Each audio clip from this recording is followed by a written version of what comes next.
Hi there, this is Craig. Another mindfulness video for you. Practice is number 8 in a series of 10. So if you've been watching these, you're really getting through the mindful practices, which is lovely. And I've created a little autumnal feel to the video with the tree picture behind. See the seasons are beginning to change. And so I'd like to talk through, as I do, 4 practices, 2 of which are on the screen just now. And then after I've spoken about the 4 practices that are on this sheet, we'll do a guided meditation just to finish, as I tend to do.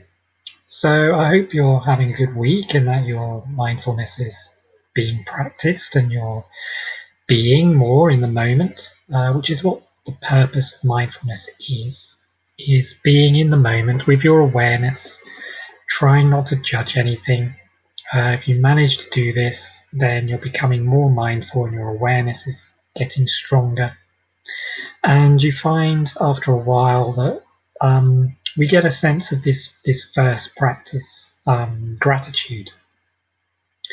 So the more we practice mindfulness, the more we're not really thinking about ourselves. We're not, woe is me, I hate my life, everything is wrong, I wish it was different. All those kind of thoughts are ego kind of thoughts that take you away from the moment into a past and future, and they tend to be judgmental thoughts about what's going on for us. And when we're in that sort of state, it's hard to find gratitude, to have thanks for where we are and what's going on for us, all the positive things. So we actually have a practice of gratitude, which is something that we can come back to when we are up in our heads, worrying and being upset with things. And so it brings you back to the moment. We tend to be grateful for things that are happening in our lives now. You know, I could be sitting here, for example, just being grateful for the fact that I have a laptop and technology that I'm able to produce videos, that I'm breathing right now. That's quite good. Quite pleased that I'm breathing. Um, all these things is a very simple gratitudes. Grateful for the sunshine, grateful for my health, grateful for a roof over my head, grateful for food, grateful for cups of tea, definitely. Grateful for cake, yes. Um, when you start sort of sinking into gratitude, you can find gratitude everywhere. And it's there. You just have to see it. There's always something that's going well for us. It's just when we're up here, sometimes we miss that. We forget that there is a lot of things going well for us. And when we're watching the news and things like that, it's filled with negativity in some ways. It's filled with judgments and stories of things that aren't going so well. And so it is a really good practice to try and re-engage with what is going well, because it keeps us our well-being topped up in a way. It promotes a sense of well-being. Now I keep a gratitude journal, and this is a nice tip. And just before I go to bed, I've got a little notebook, and I write one gratitude of my day into that book. And over time, you find you get a whole book of gratitudes, which is lovely, especially useful when you're feeling a bit down or fed up. You can always go to that book and have a look and remind ourselves that, you know what, there is a lot to be grateful for. So I just write one word, I'm grateful for coffee. I'm grateful for my friend today who said a nice thing. I'm grateful for having delicious cake. It doesn't matter what the gratitude is, you're just writing a gratitude. The good thing about this is that you always know that tomorrow there's going to be another gratitude. So even in the midst of chaos and difficulty, you just know that there's a trust that tomorrow is going to bring something that's good. So gratitude can promote trust. It also starts bringing us into not worrying or fearing about tomorrow as much, because there's always going to be something that's worth seeing or worth being in. It's not always going to be gloom and doom. And so it's starting to cultivate a sense of trust, a sense of, that we're okay just as we are. That even in the middle of crises and in the middle of resilience training, which is what mindfulness is, I can sit here. There's pandemics, there's poverty, there's environmental disasters, there's all sorts going on out there. And I can ground myself here right now with a gratitude. It's like all of this stuff's happening. I'm not ignoring it, but at this moment, I feel okay because I'm sitting here, I'm just breathing, and I'm retuning my awareness to the moment. And this kind of awareness of the moment is all permeating, and it just kind of gives you a sense of calmness and a sense of peacefulness. And it gives you that, as I say, resilience to be able to go out and see the suffering and the struggling in the world and be able to walk through that, knowing that there's still things to be grateful for, that there's still things worth staying alive for.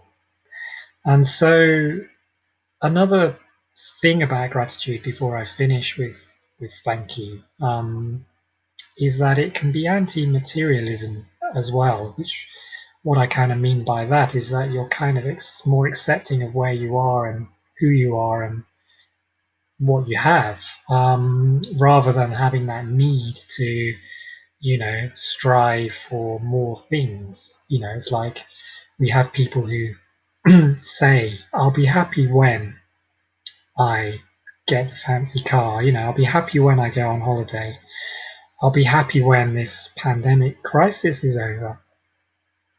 These kind of things, you're delaying happiness till something is met tomorrow or next week or several years from now. Whereas when you're grateful now, you have enough, you are okay where you are. There's no need to rush and buy a fancy car when you're feeling grateful for sitting and breathing and just enjoying the sunshine. You're not even thinking about the car. It's these kind of future things that we think about tend to take us away from the moment, and it's implying that what's going on right now is not sufficient, is not good for us, is not we're not happy enough until we have this fancy thing. And so, yeah, the more you sit with gratitude, the more that lessens, the more you're just comfortable where you are, just sitting, just being, just breathing. Cups of tea are always there. I'm very grateful for my cup of tea in the morning. I'm very grateful that I can sit here and talk to you online. So don't underestimate the power of gratitude.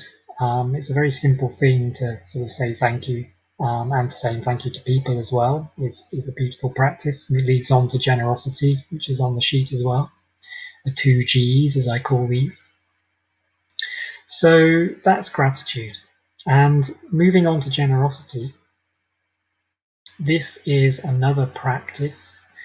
It's not about just giving away lots of money or anything like that, even though that is a generous act. It's about cultivating a generous nature, generosity of spirit, if you like.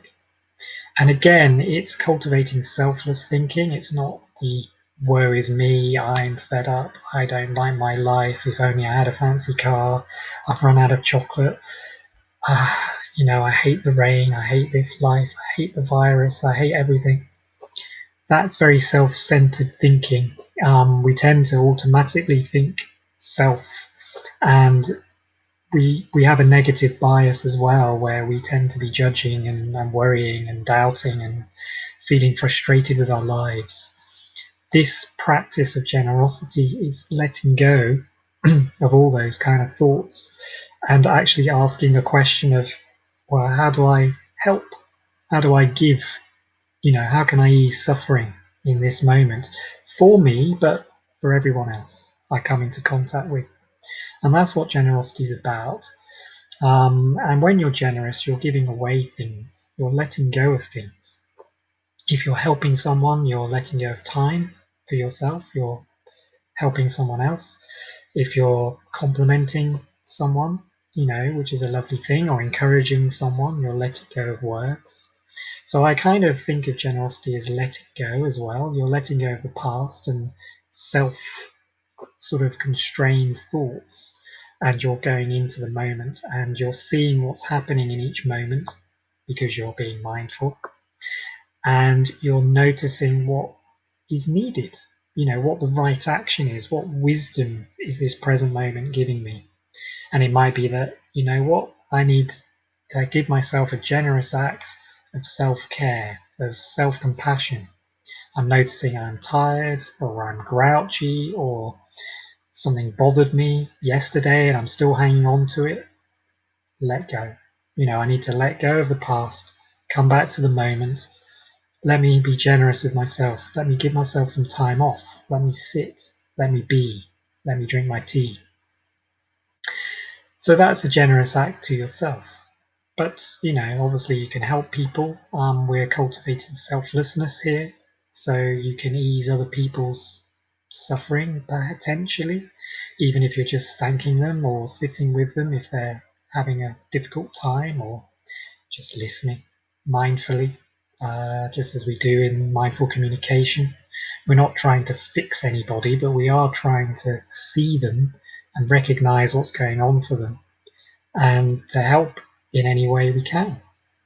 So it's generosity that kind of cultivates these things, and noticing that what happens in our life is a lesson, is there's a gift somewhere in whatever it is that comes to us. And it's like, well, how can I transform, what's happening to me?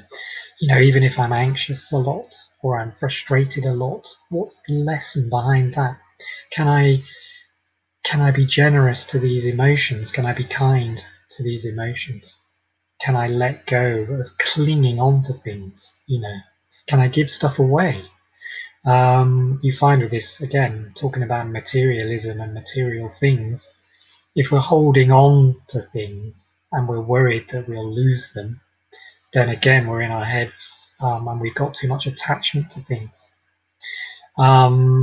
Generosity is the art of letting go, is the art of giving. So if you start to give, you find as well that you're less likely to cling onto things, whether it's objects or events or people even. And you get to a place where whatever comes and whatever goes is all part of the flow and is all okay. Sometimes we get really stuck on holding on to things for dear life. We can't let them go. And so we're building a practice of just noticing these things. You may still not let go of things, but you're beginning to see what it is that you hold on to, what it is that you don't. And all of that is a rich learning for our awareness and for our own life. And we're starting to be more conscious and more awake to what is happening for us. And so in that way, we actually start getting more curious about it. It's quite good to have curiosity. And so if you do lose something, or, something happens and all your possessions are gone, you can be curious about it rather than upset about it. Be like, oh, right, okay. The flow of the universe has decided that I no longer need this thing. It's broken now. Okay, that's fine. I let go of my attachment to it. Let's see what's around the corner. So gratitude and generosity are two practices that kind of go together. You're having thanks for what's going on right now. You're practicing being selfless and letting go of things and giving and easing suffering in yourself, giving yourself love, giving other people love. This is what these two practices mean. And if you practice these two, you find actually there's more of a joy, there's less clinging on to things, there's less resistance to what happens to us, because we can always see something out of it. We can always see another side. So that's those two practices. And so I'll just scroll down to the next practices here. So discipline, the one on the left there is a picture of someone doing a yoga pose at the bottom there, which I'll show you in a moment. But it's good to read the text that's there. And discipline is a regular practice. You could say mindfulness is a discipline. Meditation is a discipline. Maybe every morning you would decide to do a 5-minute meditation every day. If you're doing something repetitive like that over and over every day, you get quite good at it. You know, practice makes perfect. And the discipline of doing it is something that gets you up, gets you out of your bed. You know, it's something that's concrete in your life. Good practice to have a discipline. But it's important as well that if you do have a regular practice and then you miss a meditation or you miss something, not to beat yourself up over it. It's fine. Just the next day you go back to it. There's always this kind of thought, this discipline of, yes, that is my pledge. You know, that is what I'm going to do, as kindly and as generous and as grateful as I can. So a repetitive process, you get to the present moment, especially if you're doing meditation and mindfulness. The more you visit the present moment, the more you use your awareness, the more ingrained it becomes. It becomes your subconscious in a way. So you are sort of permanently more mindful. And it's really good when you get to that stage. It's not something that you have to choose to do. It becomes you because you're disciplined in it, just as if you were disciplined in any other discipline. There's yoga. You might sing every day. You'll get good at all these things. And it's interesting what we choose to focus our attentions on in life. But it's a really good practice. You notice if you're doing the discipline and it's hard and it's difficult, and you notice when you get distracted from it. You know, many years ago I had a discipline. Well, I thought I had a discipline as a young person to go to the gym every day, and I decided that that's what I wanted to do. You know, wanted to get more muscular and fitter, and I used to buy protein drinks and all these kind of things. But it became not a discipline; it became more an obsession, and that was kind of making me strive away from the moment into future thinking. And it never really got me anywhere. I used to get upset and fed up with myself for, not doing as good as I maybe could have done, or not drinking that protein drink when I should have done, and all of these things. You know, I had this image again of a future self I wanted to attain without actually giving myself love and kindness for where I am now, you know, for where I was right there. And so discipline, if you're doing it correctly, it's not an obsession, it's not a striving, it's being present with what you're doing with concentration and slowness.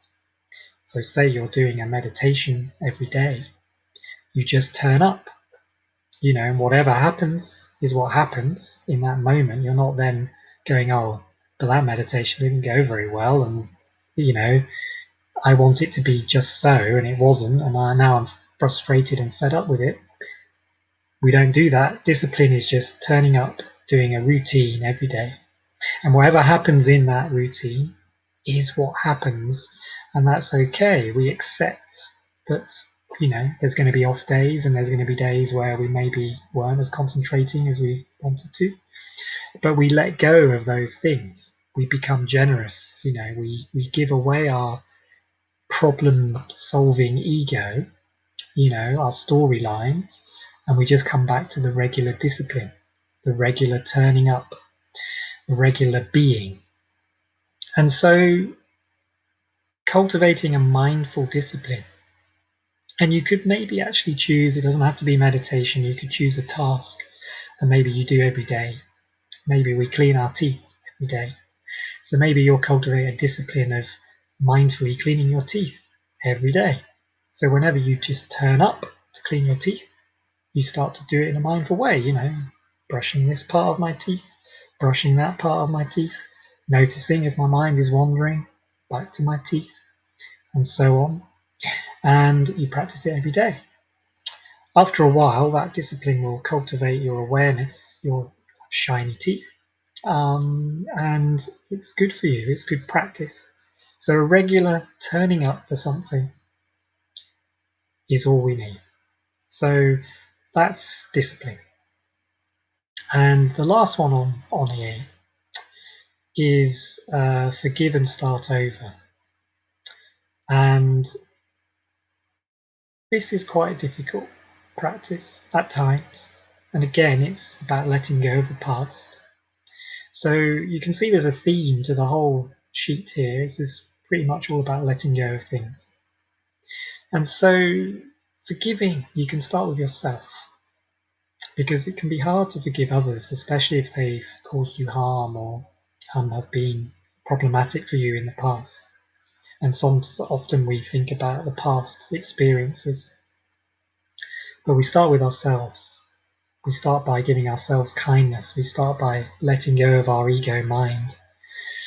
We start by disciplining ourselves to be in the moment, and we forgive everything we've done. We are now here in this moment. Whatever happened yesterday, last week, whatever we did 3 months ago or 10 years ago is no longer applicable. We are now here. We remember things from the past, and we might learn things from the past, and that's all well and good, but we're not dwelling on the past.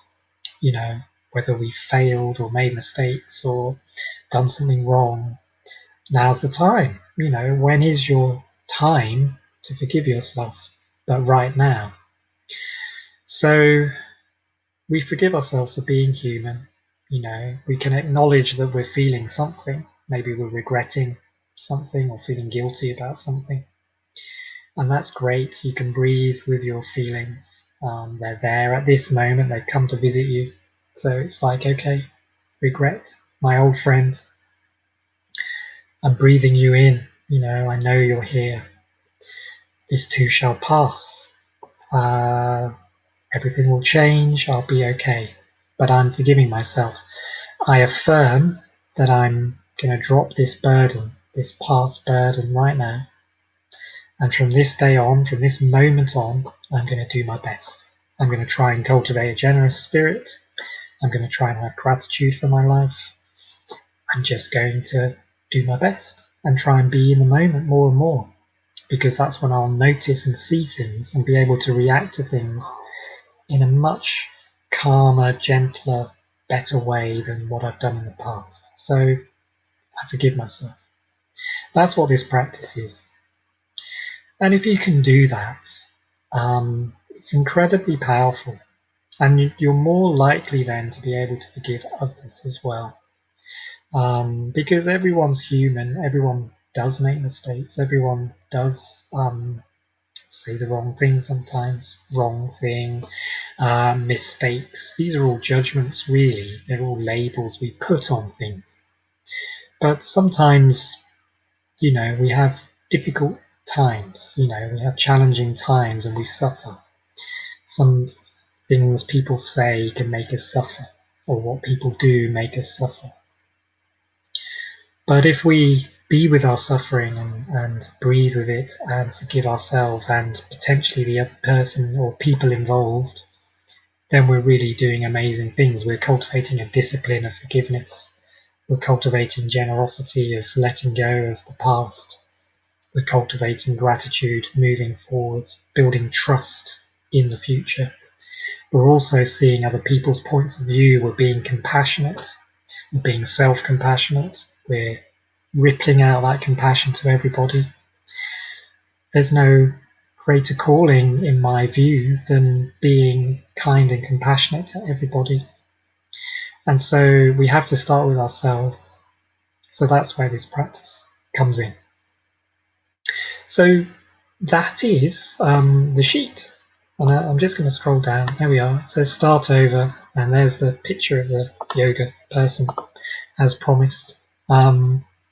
So thank you for listening to me in those practices. I hope some of them resonated with you. And what I'll do now is we'll finish with a guided meditation.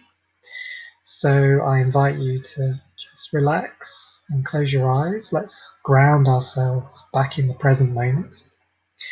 And I have my singing bowl here that I will strike just to begin, and I'll strike it again at the end of the meditation. So we'll have a go. So here we go. Just relax. Close your eyes if you like.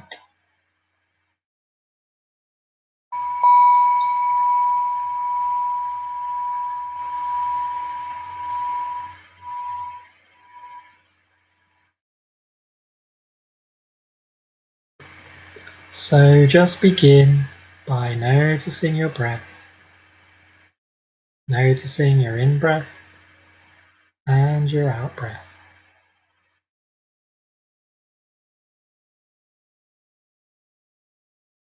Feeling the air as you breathe in, feeling the air as you breathe out.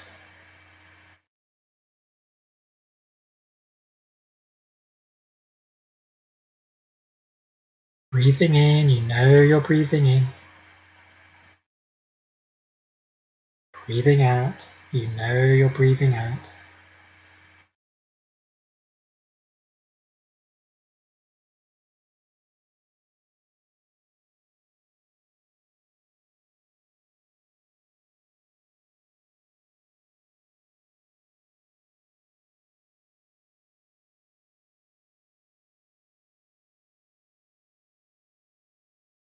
Just taking this moment just to observe how you're feeling, noticing any sensations in your body or emotions.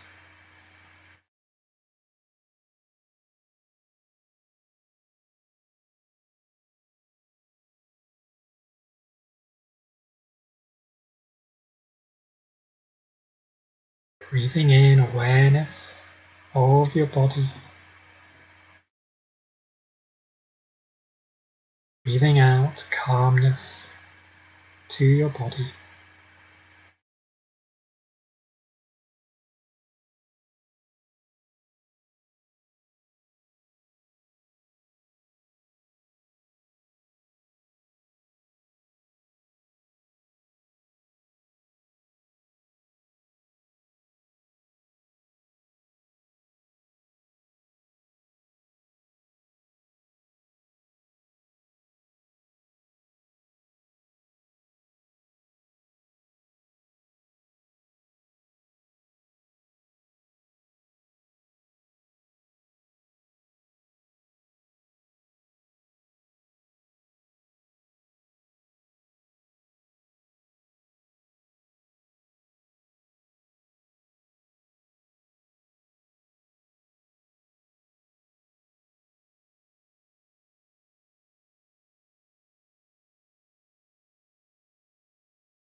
And just tune in to any sounds that might be present.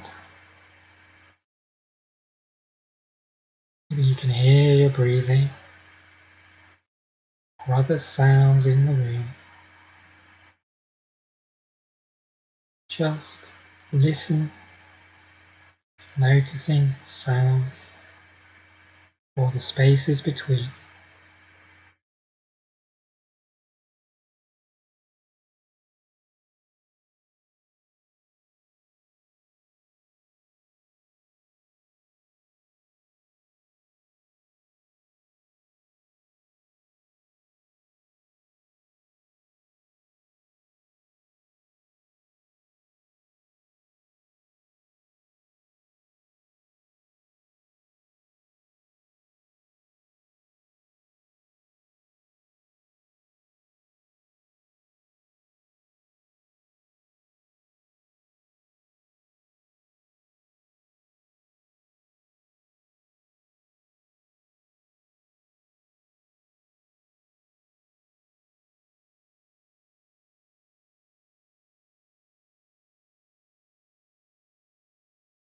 And just smile to yourself, just knowing that you're giving yourself space just to be, just letting thoughts, sounds, just letting the moment unfold as it is. Breathing in, smiling. Breathing out, the present moment.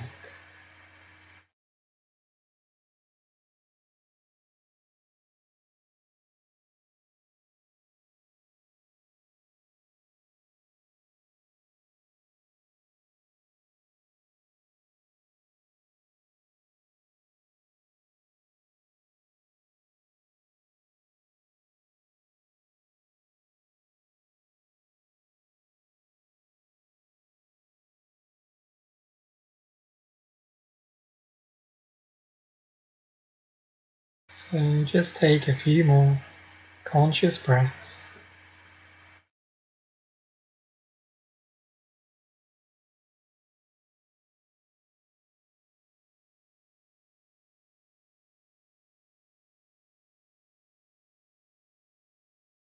And then, just when you're ready, gently open your eyes. Come back to who you are.